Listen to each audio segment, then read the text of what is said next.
کی اولاد جو ان کی جو 12 بیٹے تھے، جو 12 قبیلے تھے، ان کے اندر جو انبیاء تھے ان کی اولاد کے اندر، تو وہ انبیاء مراد ہیں کہ ان انبیاء کی طرف بھی جو نازل ہوا ہم اس پر بھی ایمان لاتے ہیں۔ وما اوتیا، اور جو دیے گئے موسیٰ علیہ السلام، و عیسیٰ، اور عیسیٰ علیہ السلام، یعنی موسیٰ علیہ السلام کو اللہ تعالیٰ نے تورات عطا فرمائی اور عیسیٰ علیہ السلام کو اللہ تعالیٰ نے انجیل عطا فرمائی۔ وما اوتی النبیون، اور جو بھی عطا کیے گئے النبیون، نبی، من ربہم، ان کے رب کی طرف سے، لا نفرق بین احد منہم، ہم نہیں تفریق کرتے کسی ایک کے درمیان بھی، منہم، ان میں سے، یعنی ہم فرق نہیں کرتے کسی ایک نبی کے درمیان بھی۔ وَنَحْنُ لَهُ مُسْلِمُونَ، اور ہم اس کے لیے مسلمون یعنی مطیع ہیں اور فرمانبردار ہیں، فرمانبرداری کرنے والے ہیں، یعنی اللہ تعالیٰ کے لیے۔ تو اس آیت کا کیا مفہوم ہے کہ جتنے بھی انبیاء اس دنیا کے اندر آئے ہیں،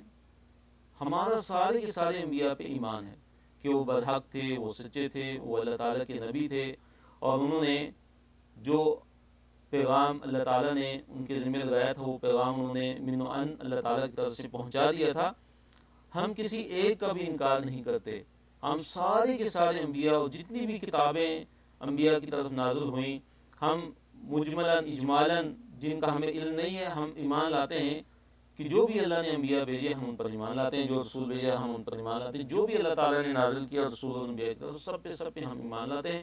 اور جن انبیاء اور رسولوں کے نام ہمیں معلوم ہے اور جن کتابوں کے نام ہمیں معلوم ہے، ہم نام کے ساتھ ان پر ایمان لاتے ہیں، اور ہم کسی بھی رسول کے درمیان اور کتاب کے درمیان ہم فرق نہیں کرتے۔ یہ اسلام کا بنیادی عقیدہ ہے، الایمان بالرسل، کہ سارے کے سارے انبیاء اور رسولوں پر ایمان لایا جائے، الایمان بالکتب، ساری کی ساری کتابوں پر ایمان لایا جائے۔ پھر اللہ نے فرمایا کہ فَإِنْ آمَنُوا، پھر اگر وہ ایمان لے آئیں، بِمِثْلِ مَا آمَنْتُمْ بِهِ، پھر اگر وہ اس چیز پر ایمان لے آئیں، پھر اگر وہ اس جیسی چیز پر ایمان لائیں جس پر تم ایمان لائے ہو، فَإِنْ آمَنُوا، پھر اگر وہ ایمان لے آئیں، بِمِثْلِ مَا آمَنْتُمْ بِهِ، اس جیسی چیز پر ایمان لائیں کہ جس پر تم ایمان لائے ہو، فَقَدْ اهْتَدَوْا، تو یقیناً وہ ہدایت پا گئے، وَإِن تَوَلَّوْا، پھر اگر وہ پھر جائیں، فَإِنَّمَا هُمْ فِي شِقَاقٍ، تو پھر وہ کیا ہیں، ایک شقاق کے اندر ہیں، ایک مخالفت کے اندر ہیں اور ضد کے اندر ہیں۔ فَسَيَكْفِيكَهُمُ اللَّهُ، اور اس کے بعد اللہ تعالیٰ نے فرمایا کہ عنقریب جو ہے اللہ تعالیٰ آپ کو ان کی طرف سے کافی ہو جائے گا، یعنی جو مشرکین ہیں، جو یہود و نصارہ ہیں، اللہ تعالیٰ ان کی طرف سے ان کے مقابلے میں اللہ تعالیٰ آپ کو بالکل کافی ہو جائے گا۔ وَهُوَ السَّمِيعُ الْعَلِيمُ، اور وہ اللہ تعالیٰ سننے والا ہے اور العلیم اور جاننے والا ہے۔ تو اللہ نے فرمایا کہ ایمان لائیں تو ہدایت یافتہ ہوں گے۔ اگر وہ ایمان کیسا لائیں، جیسا تمہارا ایمان ہے، جیسے صحابہ کا ایمان ہے، اگر اس طرح کا اگر وہ ایمان لاتے ہیں، اور صحابہ جس پر ایمان لائے اور اہل ایمان جس پر ایمان لائے اس پر اگر وہ ایمان لاتے ہیں، یعنی کہ سارے کے سارے انبیاء پر ایمان لے آئیں، ساری کی ساری کتابوں پر ایمان لے آئیں، اور نبی صلی اللہ علیہ وسلم پر ایمان لے آئیں، اور انبیاء پر ایمان لانے کے درمیان کسی چیز میں فرق مت کریں، اس طرح ساری کی ساری کتابوں پر ایمان لے آئیں، تو پھر وہ ہدایت یافتہ ہیں۔ اگر وہ ایسا نہیں کرتے تو وہ بالکل ہدایت یافتہ نہیں ہیں۔ اگر وہ پھر جاتے ہیں تو سمجھو کہ تم یہ سمجھ لو کہ وہ ایک شقاق کے اندر ہیں، وہ ایک دور کی مخالفت کے اندر وہ پڑے ہوئے ہیں۔ پھر اللہ تعالیٰ نے نبی صلی اللہ علیہ وسلم کو یہ تسلی دی کہ پسند قریب اللہ تعالیٰ تجھے ان سے کافی ہو جائے گا، اور وہ اللہ تعالیٰ سننے والا ہے اور وہ اللہ تعالیٰ جاننے والا ہے۔ اس کے بعد اللہ تعالیٰ نے فرمایا کہ صبغۃ اللہ، کہ اللہ تعالیٰ کا جو رنگ ہے، اللہ تعالیٰ کا جو رنگ ہے اس کو اختیار کرو، اللہ کا رنگ اختیار کرو۔ اس سے مراد کیا ہے کہ اللہ تعالیٰ کا رنگ کیا ہے کہ دین اسلام کو اختیار کرو، اور اس فطرت کو اختیار کرو کہ جس فطرت پہ اللہ تعالیٰ نے لوگوں کو پیدا کیا، اور جس فطرت کو لے کے تمام کے تمام انبیاء تشریف لائے، حضرت نوح علیہ السلام سے لے کے نبی صلی اللہ علیہ وسلم تک۔ وَمَنْ أَحْسَنُ مِنَ اللَّهِ صِبْغًا، اللہ نے فرمایا کہ اللہ تعالیٰ سے کون بہتر ہے رنگ میں، وَنَحْنُ لَهُ عَابِدُونَ، اور ساتھ فرمایا کہ ہم اللہ تعالیٰ ہی کی عبادت کرنے والے ہیں۔ تو اس آیت کے اندر اللہ تعالیٰ نے اپنا رنگ اختیار کرنے کا حکم دیا ہے، اور اللہ تعالیٰ کا رنگ اس سے کیا مراد ہے؟ دین اسلام، کہ دین اسلام کو اختیار کرو، جو کہ دین فطرت ہے، کہ جس پہ اللہ تعالیٰ نے تمام کے تمام انسانوں کو پیدا فرمایا ہے۔ جی اس کے بعد ہماری آیت نمبر 139 ہے، اللہ تعالیٰ نے فرمایا کہ قُلْ أَتُحَاجُّونَنَا، اے نبی صلی اللہ علیہ وسلم آپ کہہ دیجئے کہ کیا تم جھگڑتے ہو ہم سے فی اللہ، اللہ تعالیٰ کے بارے میں، کیا تم اللہ تعالیٰ کے بارے میں ہم سے جھگڑتے ہو؟ وَهُوَ رَبُّنَا وَرَبُّكُمْ، اور وہی اللہ تعالیٰ ہمارا رب بھی ہے اور تمہارا رب بھی ہے۔ وَلَنَا أَعْمَالُنَا، اور ہمارے لیے ہمارے اعمال ہیں، وَلَكُمْ أَعْمَالُكُمْ، اور تمہارے لیے تمہارے اعمال ہیں، وَنَحْنُ لَهُ مُخْلِصُونَ، اور ہم اس اللہ تعالیٰ کے لیے کیا ہیں؟ ہم اس اللہ تعالیٰ کے لیے مخلص بھی ہیں۔ تو جو یہودی تھے وہ مسلمانوں سے یہ جھگڑتے تھے اور یہ کہتے تھے کہ دیکھیے کہ تمام کے تمام انبیاء وہ بنی اسرائیل میں سے آئے، پھر یہ آخری نبی بنی اسماعیل میں سے کیسے آگے، کیسے مبعوث ہو گئے؟ تو اللہ تعالیٰ نے ان کو یہ جواب دیا اور ان کی تردید کی کہ تمہارا اور ہمارا سب کا رب ایک ہی ہے، تمہارا رب بھی اللہ تعالیٰ ہے، ہمارا رب بھی اللہ تعالیٰ ہے، اور ہم اپنی عبادت کے اندر بھی مخلص ہیں، ہم اللہ تعالیٰ کی عبادت جو ہے وہ انتہائی اخلاص سے کرتے ہیں۔ تو پھر تمہارا یہ کہنا کیسے درست ہوا کہ صرف تم ہی درست اور ہم غلط ہو گئے؟ تو تمہارا یہ کہنا کیسے درست ہو سکتا ہے؟ تو یہ یہود و نصارہ یہ اہل ایمان سے یہ جھگڑا کرتے تھے اور جھگڑتے تھے۔ ام تقولون، اگلی آیت میں اللہ تعالیٰ نے یہ فرمایا کہ کیا یا تم یہ کہتے ہو کہ ان ابراہیم، کہ بے شک ابراہیم علیہ السلام و اسماعیل اور اسماعیل علیہ السلام و اسحاق اور اسحاق علیہ السلام و یعقوب اور یعقوب علیہ السلام والاسباط، اور یعقوب علیہ السلام کی اولاد کے جو 12 قبیلے تھے ان کے جو انبیاء تھے، کانوا ہودن، وہ سارے کے سارے یہودی تھے، اور نصارہ، یہ نصارہ تھے۔ یا تم یہ کہتے ہو کہ ابراہیم علیہ السلام اور اسماعیل علیہ السلام اور اسحاق علیہ السلام اور یعقوب علیہ السلام اور اسباط جو تھے وہ سارے کے سارے یا یہودی تھے یا نصارہ تھے؟ کل، اے نبی صلی اللہ علیہ وسلم آپ کہہ دیجئے، اَأَنْتُمْ أَعْلَمُ، کیا تم زیادہ جانتے ہو، ام اللہ، یا اللہ تعالیٰ زیادہ جانتا ہے؟ تو دیکھیے یہود و نصارہ اور مشرکین، یہ جو 3 گروہ تھے، ان سب نے اپنے اپنے عوام کو ان کے ذہنوں کے اندر یہ عقیدہ پختہ کیا ہوا تھا کہ یہودی کہتے تھے کہ یہ ابراہیم علیہ السلام، اسماعیل علیہ السلام، اسحاق علیہ السلام، یعقوب علیہ السلام، یہ کہتے تھے یہ سارے کے سارے یہودی تھے، نعوذ باللہ۔ اور اسی طرح جو نصارہ تھے، عیسائی، انہوں نے اپنے عوام کو یہ باور کرایا ہوا تھا کہ یہ انبیاء حضرت ابراہیم علیہ السلام، اسحاق، یعقوب اور اسباط، یہ سارے کے سارے یہ عیسائی تھے، نعوذ باللہ، یہ نصارہ تھے۔ اور اسی طرح جو مشرکین مکہ تھے وہ بھی یہی دعویٰ کرتے تھے، وہ بھی یہی کہتے تھے کہ سارے کے سارے انبیاء ہمارے دین پہ تھے، والعیاذ باللہ۔ تو اللہ تعالیٰ نے فرمایا کہ تم مجھے یہ جواب دو، تم یہ بتاؤ کہ کیا تم زیادہ جانتے ہو یا اللہ تعالیٰ زیادہ جانتا ہے؟ تو یقیناً اللہ رب العالمین زیادہ جاننے والے ہیں، اللہ تعالیٰ سے بڑھ کے جاننے والا اور کون ہے؟ کہ جب اللہ تعالیٰ گواہی دے رہے ہیں کہ یہ انبیاء یہ یہود و نصارہ نہیں تھے، نعوذ باللہ، بلکہ جو یہودیت ہے اور نصرانیت ہے، یہ تو یہودیت حضرت موسیٰ علیہ السلام کے بہت بعد میں، جو آج کا جو ان کے افکار ہیں، جو غلط نظریات ہیں، جو عقائد ہیں، یہ بہت بعد وجود میں آئے۔ اور اسی طرح جو نصرانیت ہے موجودہ دور کی، حتیٰ کہ نبی صلی اللہ علیہ وسلم کے دور کے اندر تھی، وہ حضرت عیسیٰ علیہ السلام کے بہت بعد میں ان افکار اور نظریات اور عقائد کی ساری نصرانیت وجود کے اندر آئی۔ تو یہ کیسے ہو سکتا ہے کہ حضرت موسیٰ اور حضرت عیسیٰ علیہ السلام کے بعد بہت بعد یہ جو دین ہے یہ وجود کے اندر آئے اور پھر ان کی نسبت حضرت ابراہیم اور حضرت اسماعیل اور حضرت اسحاق کی طرف کر دی جائے، حضرت یعقوب علیہ السلام کی طرف کر دی جائے، یہ کیسے ہو سکتا ہے؟ تو اللہ نے یہ فرمایا کہ قل اانتم اعلم ام اللہ، کہ کیا تم زیادہ جانتے ہو یا اللہ تعالیٰ زیادہ جانتا ہے؟ پھر فرمایا کہ ومن اظلم، اس سے بڑھ کر ظالم کون ہو سکتا ہے، کہ ممن، اس سے کہ جو کتما، جو چھپائے، شہادتاً، گواہی، عندہ، اس کے پاس، من اللہ، اللہ تعالیٰ کی طرف سے۔ تو اللہ تعالیٰ نے فرمایا کہ بڑا ظالم ہے وہ کہ جو شہادت کو چھپاتا ہے، جو گواہی کو چھپاتا ہے، یعنی اس کو معلوم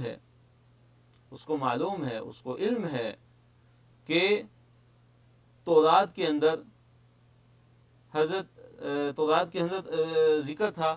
کہ ابراہیم علیہ السلام کا جو دین ہے وہ حنیفیت ہے۔ اسی طرح تورات اور انجیل میں نبی علیہ السلام کے متعلق اخبار موجود ہیں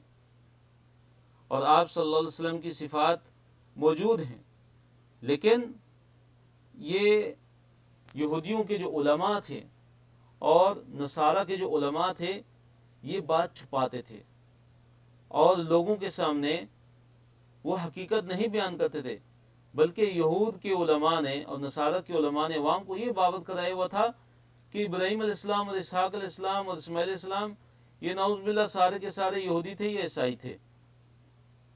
تو اللہ تعالیٰ نے فرمایا کہ ان سے بڑھ کر کوئی ظالم نہیں ہے، یہ جانتے ہیں، ان کو علم ہے کہ حضرت ابراہیم علیہ السلام، حضرت اسماعیل علیہ السلام، اسحاق علیہ السلام، یعقوب علیہ السلام، یہ سارے کے سارے یہ یہودی یا نصرانی نہیں تھے، یہ نصارہ نہیں تھے، نعوذ باللہ، ان کو علم ہے، لیکن یہ جو شہادت ہے یہ چھپاتے ہیں۔ تو اللہ نے فرمایا کہ ان سے بڑھ کر ظالم اور کون ہوگا، اور ساتھ فرمایا اللہ تعالیٰ نے وَمَا اللَّهُ بِغَافِلٍ عَمَّا تَعْمَلُونَ، کہ اللہ تعالیٰ ہرگز غافل نہیں ہے جو تم عمل کرتے ہو، تمہارے اعمال اللہ تعالیٰ کی نظر میں ہیں، تمہارا ایک ایک عمل اللہ تعالیٰ دیکھ رہا ہے۔ اس کے بعد ہماری آج کی آخری آیت ہے، اس میں اللہ نے فرمایا کہ تِلْكَ أُمَّةٌ، یہ ایک امت قد خلت جو گزر چکی ہے، لَهَا مَا كَسَبَتْ، اس کے لیے ہے جو کمایا اس نے، وَلَكُمْ، اور تمہارے لیے ہے، ما جو کسبتم، تم نے کمایا، یعنی تمہارے اعمال تمہارے لیے، ان کے اعمال ان کے لیے، وَلَا تُسْأَلُونَ، تم نہیں سوال کیے جاؤ گے، تم سے نہیں پوچھا جائے گا، عَمَّا كَانُوا يَعْمَلُونَ، جو وہ عمل کرتے تھے، بلکہ تم سے کس چیز کا سوال ہوگا؟ تمہارے اپنے بارے میں سوال ہوگا۔ تو الحمدللہ آج کا ہمارا یہ لیسن جو ہے یہاں پہ ختم ہوتا ہے۔ الحمدللہ اللہ تعالیٰ سے دعا ہے کہ اللہ تعالیٰ ہم نے جو کہا اور جو بیان فرمایا، اللہ تعالیٰ اس پہ ہمیں عمل کرنے کی توفیق عطا فرمائے، اور اس میں جو بات صحیح ہے وہ اللہ تعالیٰ کی طرف سے، اللہ تعالیٰ کی توفیق سے ہے، اور اگر اس میں جو بات غلط ہے وہ شیطان کی طرف سے ہے، وہ میری طرف سے ہے، اللہ تعالیٰ اس پہ میری معافی فرمائے۔ وآخر دعوانا الحمدللہ رب العالمین۔